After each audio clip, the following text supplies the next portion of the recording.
Roket yang diluncurkan dari Lebanon menghantam wilayah Tel Aviv yang lebih luas hingga menyebabkan kebakaran Senin 18 November 2024. Rekaman api yang membara di kota tersebut juga beredar di Telegram. Beberapa serangan roket ditembakkan oleh Hizbullah pada hari Senin. Hizbullah meluncurkan lebih dari 100 roket ke Israel Utara dan satu rudal ke pusat negara itu sepanjang hari. Militer Israel melaporkan mereka telah mencegat sebuah roket yang ditujukan ke wilayah Tel Aviv Raya. Namun, stasiun penyiaran Channel 12 melaporkan 5 orang terluka ketika roket yang diluncurkan dari Lebanon menghantam wilayah tersebut. Harian Israel Hayom memberitakan sebuah roket menghantam dekat pusat perbelanjaan di kota Ramat Gan, sebelah timur Tel Aviv, yang mengakibatkan kebakaran di lokasi tersebut. Sementara itu, Channel 12 juga mengatakan kebakaran terjadi ketika pecahan roda pencegat menghantam saluran listrik di Ramat Gan.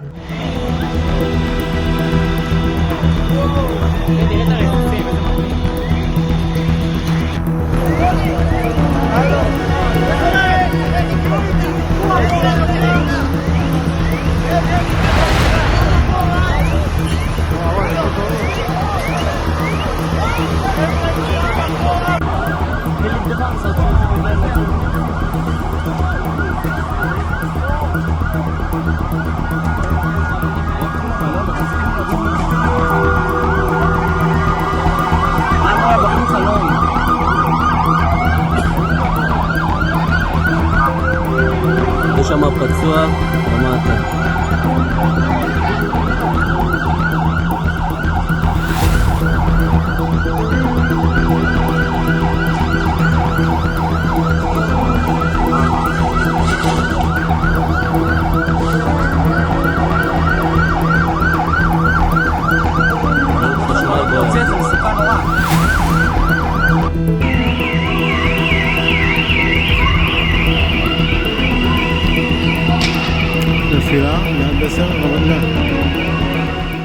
Download Tribun X sekarang, menghadirkan lokal menjadi Indonesia.